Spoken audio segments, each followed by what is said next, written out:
A young woman died under suspicious circumstances. And there were no witnesses and very few leads. But investigators hoped a tiny red fiber, some paper towels, and a tire could solve the mystery.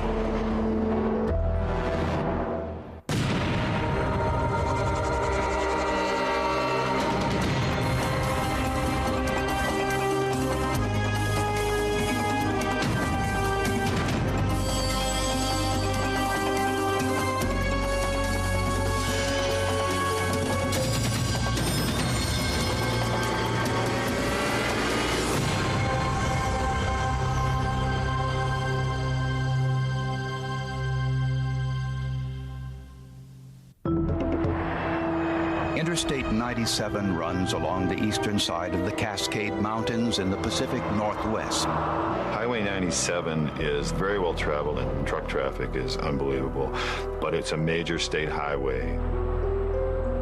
Early one June morning, a man driving along the interstate in Oregon spotted something on the side of the road. When he stopped to investigate, he discovered it was a sleeping bag. Went back to check it out and see if it was any good. It was a decent sleeping bag, so he threw it in the back of his truck. But later that day, he took a closer look at it. Inside, he found a pair of women's sneakers and a purse. Both were covered in blood. The first thing I thought was we had a female dead body somewhere on 97. I mean, women don't leave their purse in sleeping bags. There was no money inside the purse, but there was a driver's license. It belonged to a 20-year-old woman named Carrie Love, who lived in a small town near Seattle, about 400 miles from where the sleeping bag was found. Carrie's mother told police that her daughter left home a few days earlier to visit her father in Los Angeles. She told me that she was going to be staying with her father down there. And she was really looking forward to that because it had been a while since she had seen him. We walked for miles up 97 on both sides, just walking parallel to the road to see if we could find anything that was discovered. But they found nothing. Then Cooper remembered that there was an isolated truck stop about 15 miles from where the sleeping bag had been discarded. It's out of the way, it's dark, black, pitch black up there at night. And if that's the case, in the scenario, that's what I would have done. I would have dumped her there. There was a drag mark in the gravel where it appeared that something had been dragged through the gravel of the parking area. And that's where they found Carrie Love's body, buried beneath a mound of gravel. Nearby, investigators found sheets of green paper towels with pieces of duct tape attached to the ends. When I held this up to my face, I could see the nose and the chin because whoever was wearing this had expired all this mucus and liquid into the paper, and then it dries. We wanted to make sure anything that we had was preserved for the forensic aspect of this later on. Blood obviously has to be preserved, fingerprints have to be preserved. So when you start realizing you're dealing with a homicide, then everything is ratcheted up 100% in terms of making sure you take care of things. Investigators were certain that something at the crime scene would lead them to the killer. All they had to do was find it.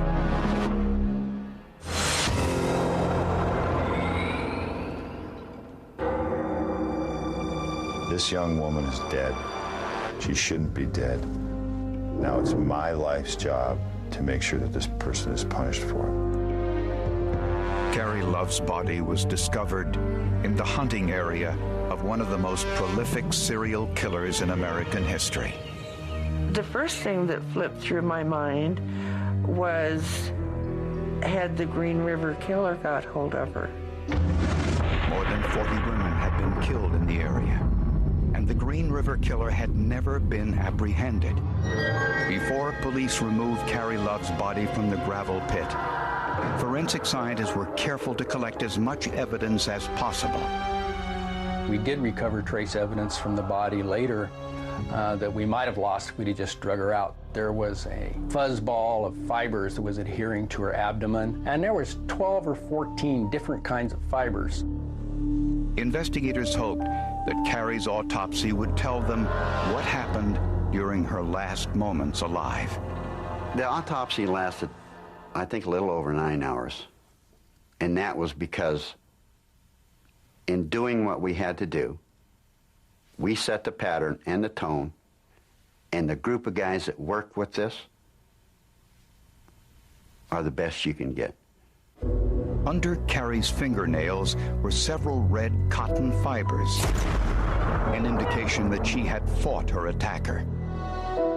Petechial hemorrhages in Carrie's eyes indicated she had been asphyxiated. There were also 2 deep stab wounds to her chest.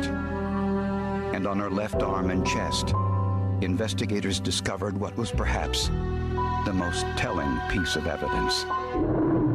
These were contusions that brought blood up to the surface of the skin. The pattern looked to some like tire impressions. This came from the side of the tire being pressed down on her arm, but it was a very geometric pattern. I mean, you could see it. It was square, and then there would be a rounded part and then a square part, and it just spoke to me that said, that's part of a tire. The paper towels found near Carrie's body were a common brand, nothing unusual, but forensic scientist Mike Howard did find something distinctive. You could just hold the towel up to the light, and there were the little holes along, and they were random along one edge. Each brand has a unique pattern, which is produced by large rollers in the manufacturing process. This roller will start to wear, and when it does, sometimes it will actually punch clear through the paper towel and leave holes. In this particular case, the paper towels did have a blemish in it where the roller had been punching through and leaving random holes in the towels. I went around to various stores. I probably bought about 100 rolls of towels. None of them had the little holes in like that did. Investigators learned that Carrie Love worked as a dispatcher for a small trucking company called Northern Star. The owner of the company was a man named Jesse Pratt. When I first saw his picture, I thought he was a reject from Hell's Angels. Was my first impression. He had this bushy, permed, long hair and scruffy looking, just a real scary type person. Pratt told police that he offered Carrie a ride to Los Angeles in his truck, but Carrie declined. She wanted to take an airplane instead.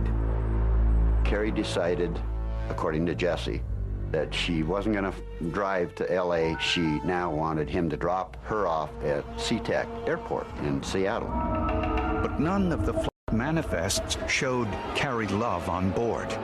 Obviously, being in this business, you knew that was a crappy story, but he had to make up something.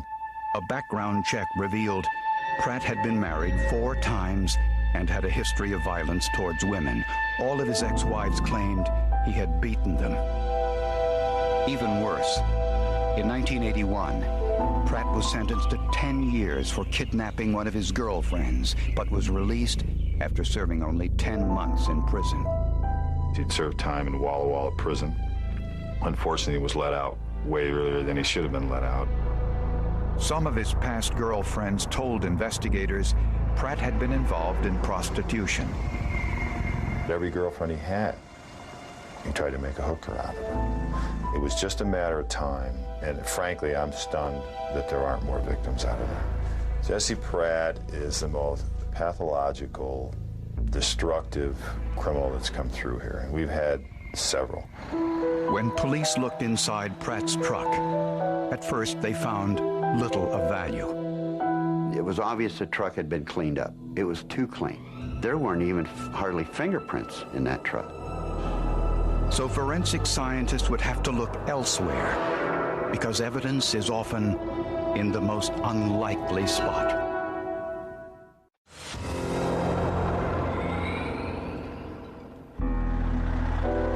Jesse Pratt acknowledged that Carrie Love worked for him as an administrative assistant, while Pratt hauled freight with his 18-wheel truck. Pratt said he offered Carrie a ride to Los Angeles to visit her father, but Carrie refused. And he said he dropped her off at the Seattle airport and drove to Los Angeles alone.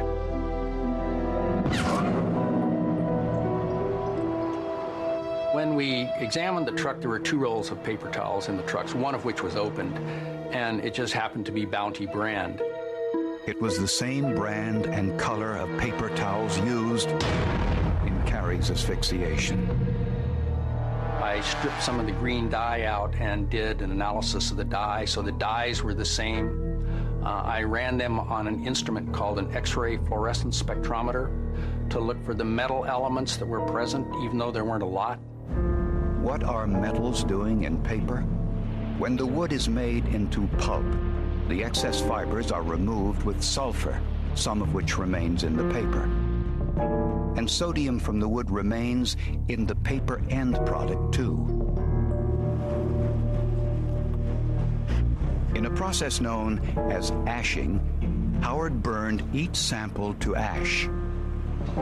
A neutral chemical compound was added, then placed in the fluorescent spectrometer, where the metals fluoresce as the X-rays pass through.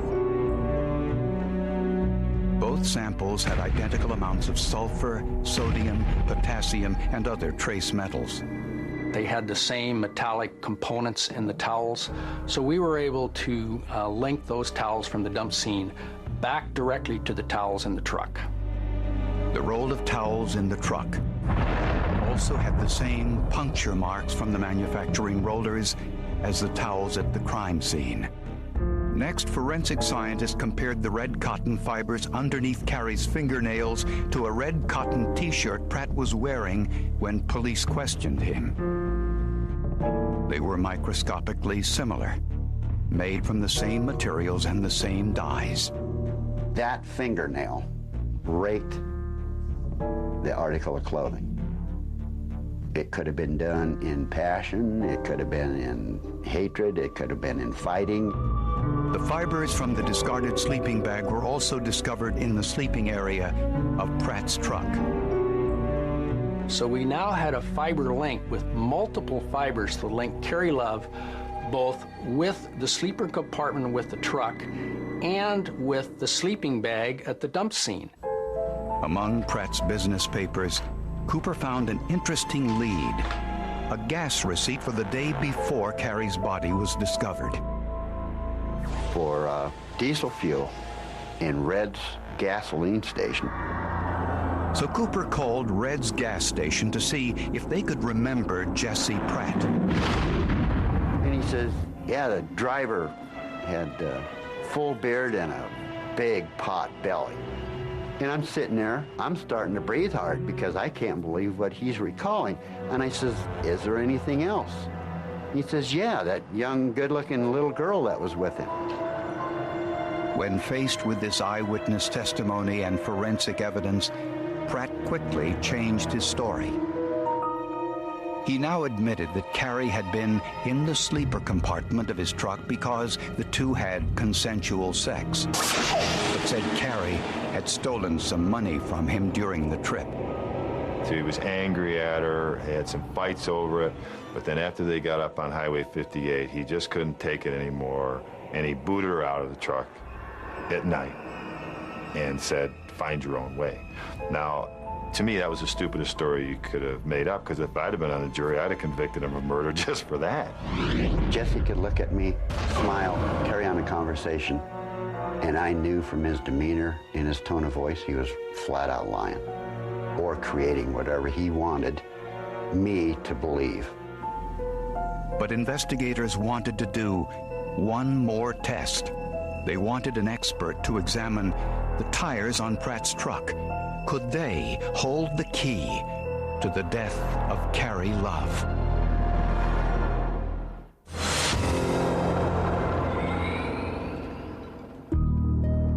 Investigators knew that Carrie Love's killer had driven over her body after she was dead. There was a tire pattern across her chest.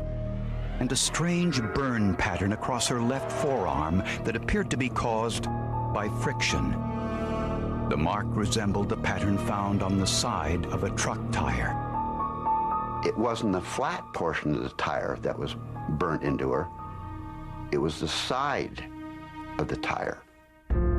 To see if one of Jesse Pratt's tires had caused these injuries, investigators called Peter McDonald, the premier tire evidence expert in the country. They had heard about my expertise and thought this might be useful. The first thing McDonald had to do was to take impressions of every tire on Jesse Pratt's truck. He knew just by looking at the tires that all 18 tires had recently been retreaded. And for some unexplained reason, all the tread patterns were different. The tire mark across Carrie Love's body appeared to resemble the right rear tire on Pratt's truck. The question now was whether the side pattern on that tire could be matched to the burn mark on Carrie Love's left forearm. When a tire is retreaded, a new sheath of rubber tracking is glued onto the tire's core and is then spliced together. McDonald was most interested in that splice where the retread was glued together on the outside of the tire. He laid paper over the side of the tire and pushed it down to lift the impressions. The side pattern on the tire was a short bar followed by a rounded square. But at the point where the retread was spliced together, the bar was shorter than anywhere else on the tire. The one particular bar that I focused my attention to was unique, and that only would occur where there's a splice of the retread. Back in his lab, McDonald cut out the pattern, mounted it on a rubber stamp, then applied ink. He pressed it on his left forearm. The pattern was identical to the pattern burned into Carrie Love's arm, and identical to the side pattern on the tire from Jesse Pratt's truck. Both patterns had the same shortened bar at the spot where the retread was spliced together. That same short bar showed up on Carrie Love's arm. If it hadn't been for these unique features, I couldn't have made a positive identification. On that same tire, McDonald noticed a serial number, XZA9219, on the new retread. He traced that number back to the company that treaded the tire. The manager revealed the tire was retreaded just 2 months before Carrie's death. And he also revealed who had paid for the work.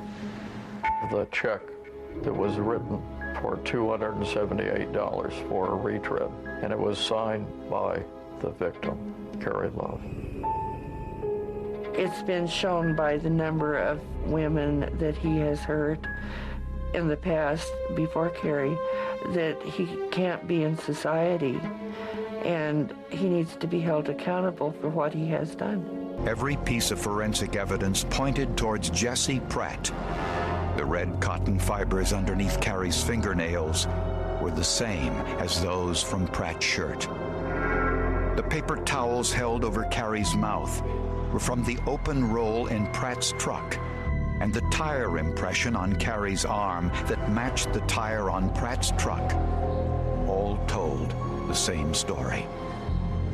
I thought we had a pretty strong forensic case. Jesse Pratt was tried and convicted of aggravated murder and was sentenced to death. Never felt it was open and shut because juries, you don't know what juries are talking about back there. You don't know. One person could take over the jury and just ruin all the work that the attorneys have done. I don't think Jesse Pratt would ever have dreamt that his own tire tracks would help convict him of murder. The weapon that he used to maim and mutilate her and do horrible things to her head. To have that bite him in the back, so to speak, was just incredible. I've been in here 18 years, and this is by far the best, most well-investigated case that I've ever seen. The whole process was just amazing. In my next lifetime, I want to be a forensic scientist.